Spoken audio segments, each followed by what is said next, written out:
The power of England is London and Portsmouth, where the fleet was, and Godalming is halfway between them, and it took 2 days in coaches, and Godalming was a very popular place to stop.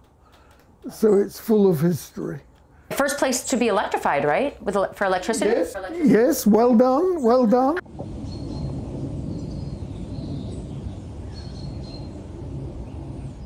I was born in London, and then the war started, so we wanted somewhere safe, and so we came here to Godalming.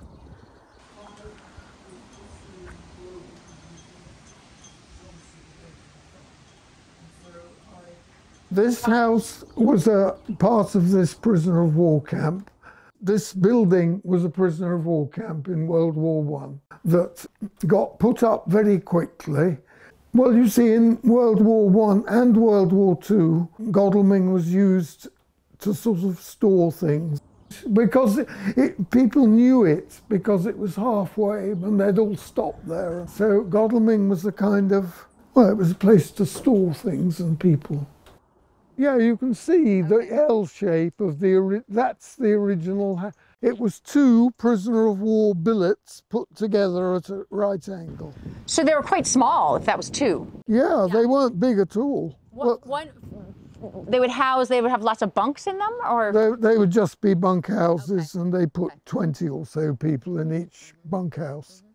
And after the war, they knocked the camp down, and all the buildings were for sale. And there are lots of these buildings in people's gardens and in fields around here that got bought and used for potting sheds and houses and all kinds of things.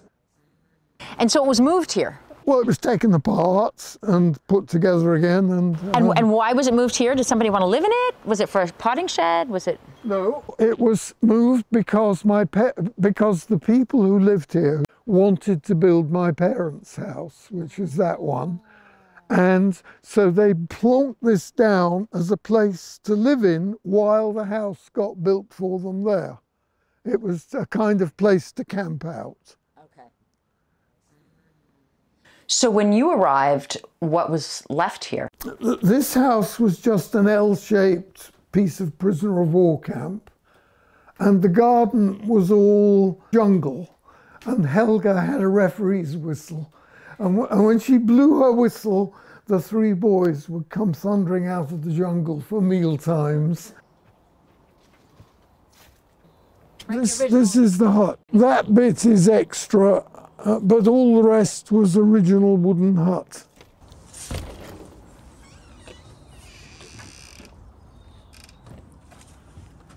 This bit is one hut, and that bit there is another hut, and they were angled together. Okay. And they had corrugated asbestos roof, because that was the cheapest roof that would hold the rain out. And we just knocked down walls to clear space. The wall here, there was a wall, and there was a wall here. And we just knocked them all down and took a look up to make sure nothing was falling down. If you look above, you can see all the gypsum panels rather roughly taped together, and it's all now properly insulated, but we never really bothered to make it beautiful. It just got done. And the floor is? It's just original floor. We once had some carpet, but you see, Helga, you remember Snow White? In the middle of Snow White tells the dwarfs, this whole place is filthy. It's got to be scrubbed and washed and cleaned. And that's what happens here every week to the floor. It all gets washed and scrubbed and cleaned.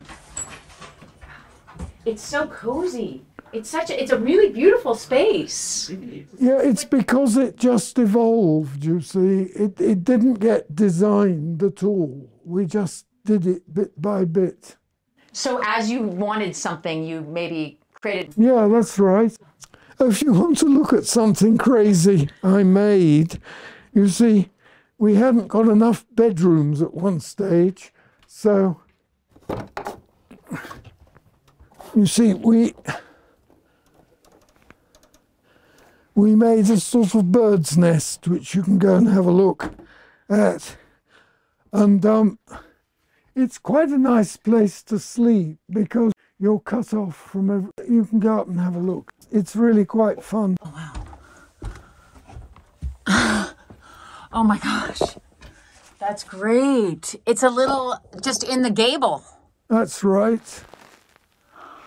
Did your children like to go up there? They did, yes. And even now, grandchildren like to go up there and sleep because, yeah, they feel safe up there. So the system here is just, you put a ladder. Yeah, and then I counterbalanced it with this thing is a water bottle full of water, exactly the right weight to counterbalance the stairs. Yeah. Oh, you see the bottle going down? So there is a little system there going on. Yeah. So you just cut a hole in the ceiling. Between the rafters. And then I civilized it. Yes, that's right. Civilized it. Well, sometimes lots of people want to stay here and we had to make room for them all. So here, this used to be one big room, just empty. And so we needed space. So we made 2 bunk rooms, each with 4 bunks in for racking up grandchildren. And they love it because they all talk to one another all night and so on. And so there's this one here that mostly has girls in, and there's that one over there that mostly has boys in. So you took out, did you have to take out wall? Or what did you, how did No, you it was just one very large room when we came here. And so I first of all put the shower room in the corner. And then I put the 2 bunk rooms in place. Lots of people are coming here on Thursday and all this will get cleaned out and the beds will get made and so on. I like the decoration you have in here. Oh, that's Helga. Helga cannot throw things away. Oh, let me show you something.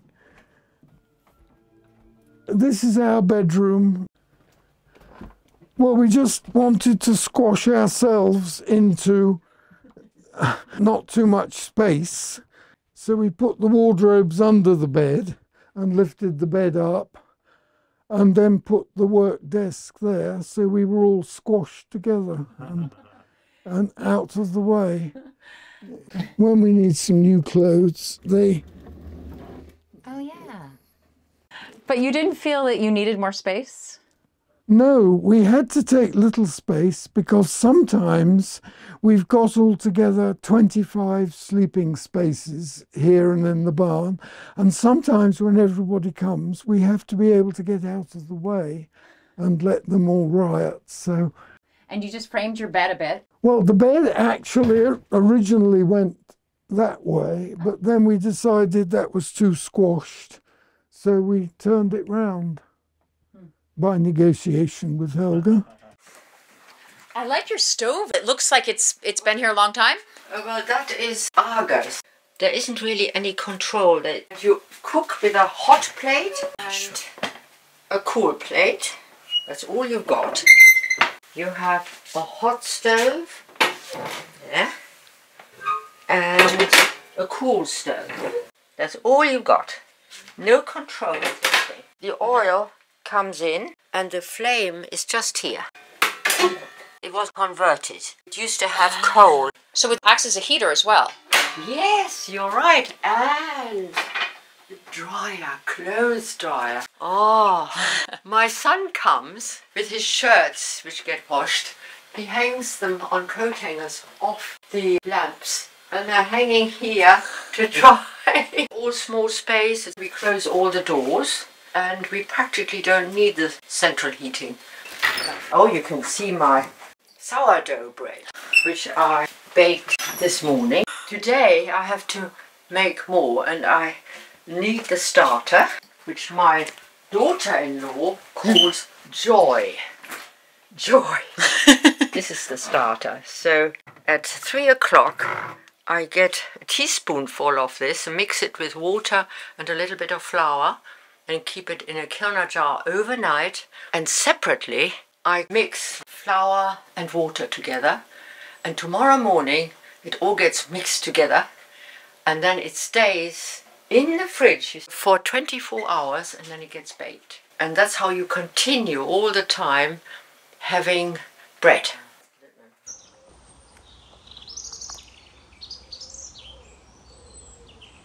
So you sort of made this your family compound, you said? That's right, yes, yes. Well, we didn't, it wasn't really intentional. We just blundered forward without a plan. We had the little house in the prairie, and the other thing we had was the Whole Earth catalogue, because I often had to go to America. In fact, if you look over here, there's a sequoia from Muir Woods. The first time I went to San Francisco, I got a box full of seeds from Muir Woods, and we planted them out. We keep just planting things. There's not much planning about it. We just plant things and see what happens.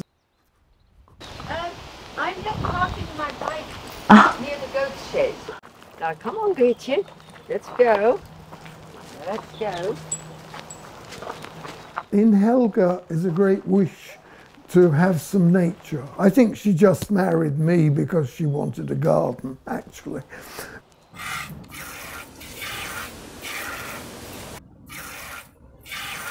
So when we came here, we were being very, very farming here. And now we slowly move over to the goat.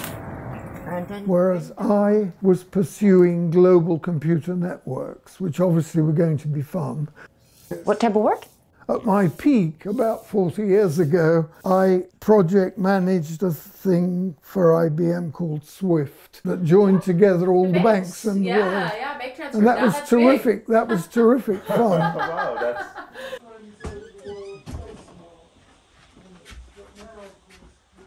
You see, Helga's the eldest of 4 girls, and she was a refugee in the war, and so she became quite strong-minded and competent.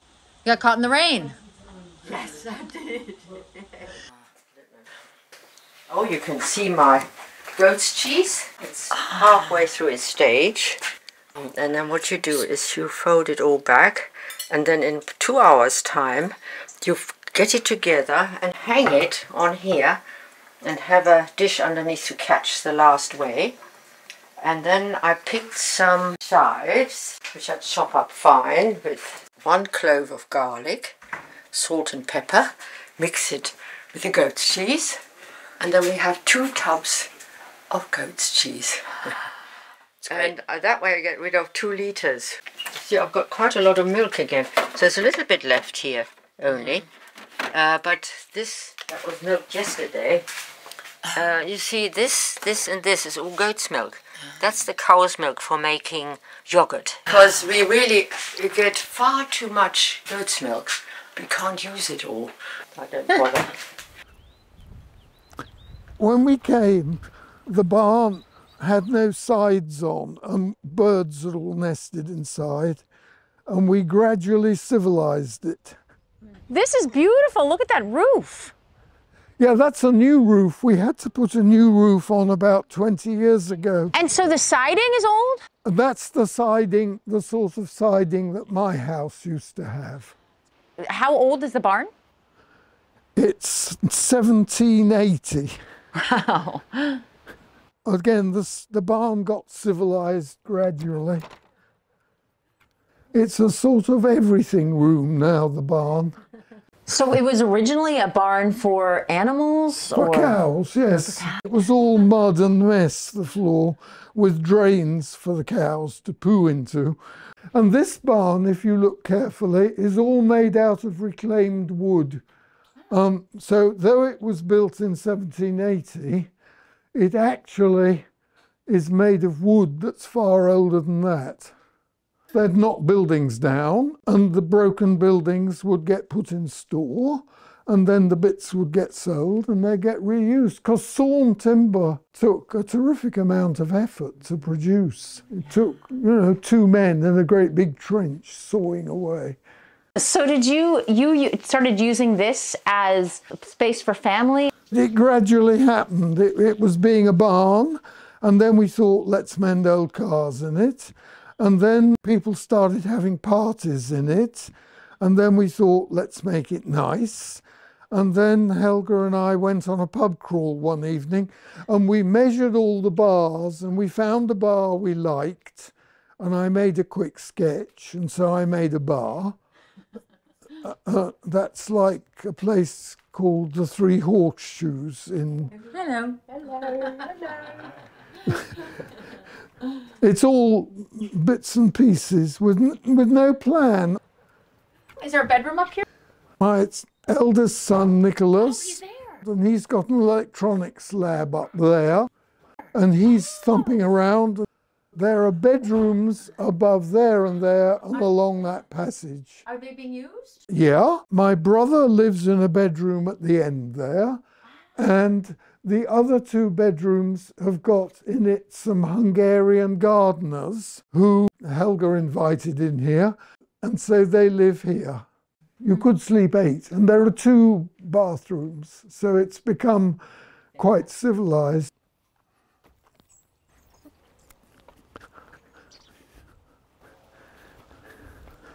That's my parents' house, and when they died, we sold it because we didn't want to move into it.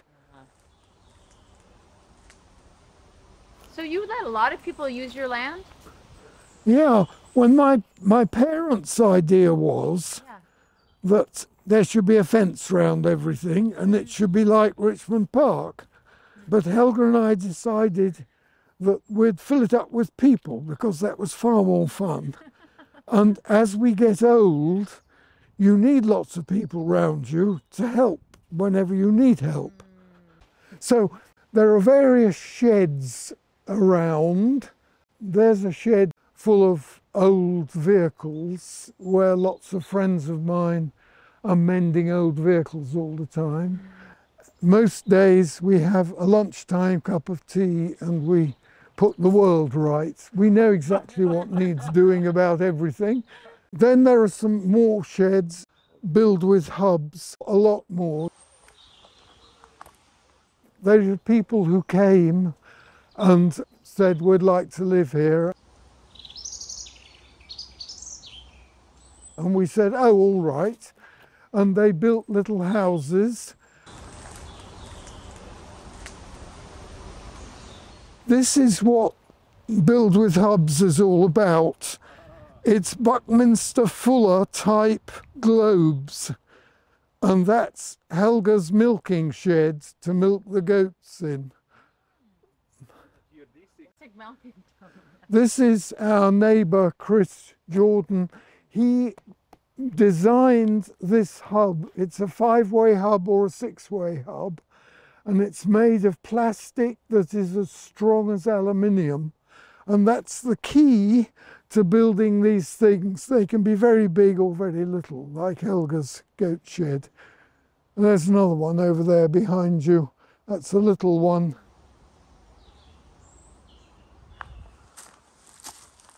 Helga's goats have to get let out every morning in the field, and then they get milked and put to bed again.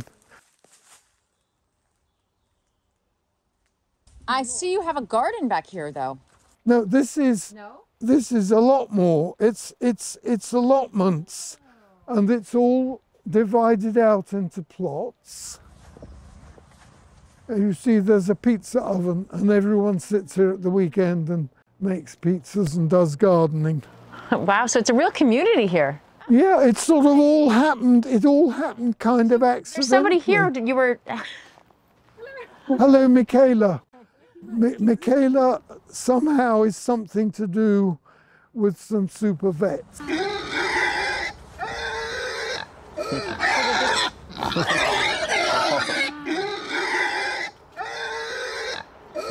Okay, this is quite a clear pecking order, as you can see, but... So are you part of this whole compound? I mean, it seems Chris has sort of a... I don't even know how I ended up here. I really don't. I decided in lockdown, I'd always wanted to keep pigs, and I just decided in lockdown I wanted to make it happen. And I emailed Chris and Joe who run the allotments as a random member of the public saying, I understand you used to have pigs here. Can I borrow your field? And I don't know why, but for some reason they said, sure, come and have a look. Right, be good. Hans, you going to sit here with me? And so loads of people keep arriving, and the people that arrive just arrive because they're the sort of people that fit in this sort of place. Uh-huh. Yeah.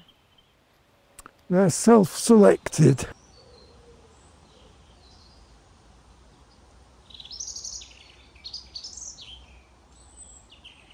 What you're looking at, all the chickens. What you looking? I love the green roof. Ah, yes, it's a good idea, isn't it? That's Chris and Joe who built that little house. And there's a tree my mother planted.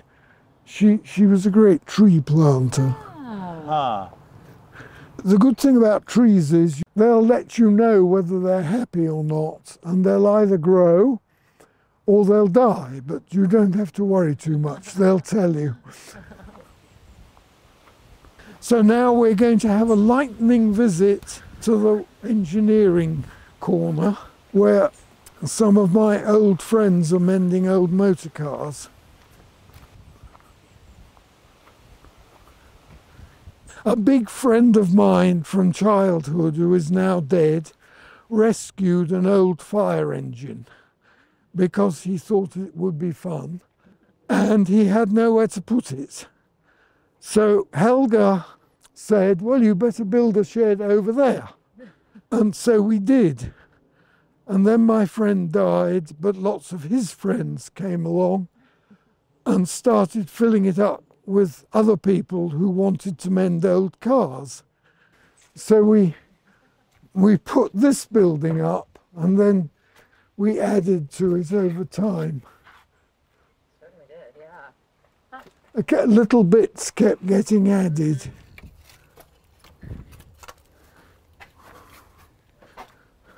Hello, John. Hello, Jim. Welcome to the old boys' playpen. Fabulous. What are you working on? It's an American engine. That's what it is. 11.5 litre peerless engine, 1914. Wow. How long have you been here? How long have I been here? 20 years now? Wow. Just as a hobby. Just as a hobby. Do you come every day? Come about 3 or 4 days a week. In retirement now, so. How many cars have you redone? Oh God. Too many. Too many.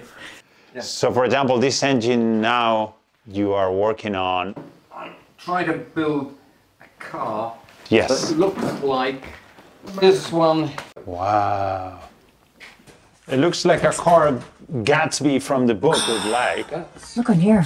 That's what it will be. That's what it's come out of. Wow. And that's what it'll be going back into. And behind you, is that one of yours? Or Yeah, that one's mine as well. yeah, what is that one? That's 1915. The Dennis, made in Guildford. I don't look at the interior. No, made right near her then. Yeah. What do you think about being here at this sort of compound, I guess, that Chris has put together? Since I retired, Yeah. I spend most of my spare time here. And just because I enjoy doing this, we enjoy playing with old cars. I don't enjoy going around the golf course. Everyone to their own, you know. John's father made the factory, no, his grandfather made the factory in Guildford where they make all the buses and fire engines.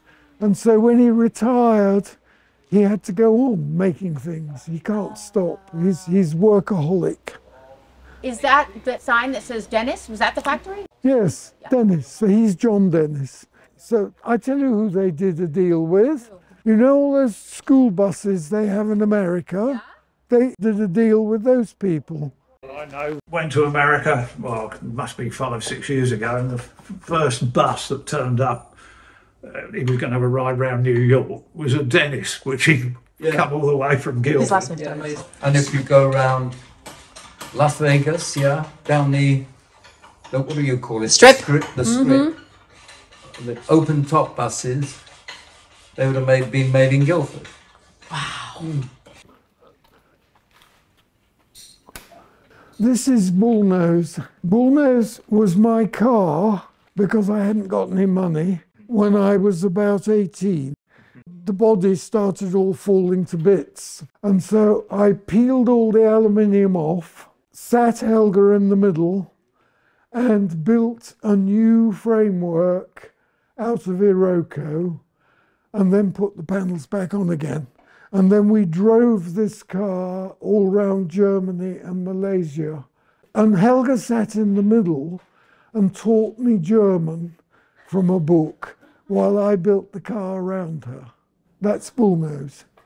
And it's a nice car. It won't do more than about 50 miles an hour, but it's really quite pleasant. So you have great memories on the car then? Well, I've told my children that it can't be sold. Other cars I've got, but this one can't be sold because it's a piece of history. And the great thing is that whenever I get stuck mending a car, the shed is just bulging with wisdom. There's no hurry, but I don't want to try and do it on my own. It's full of people who tell me what to do. Thanks, chaps. Bye, thank you.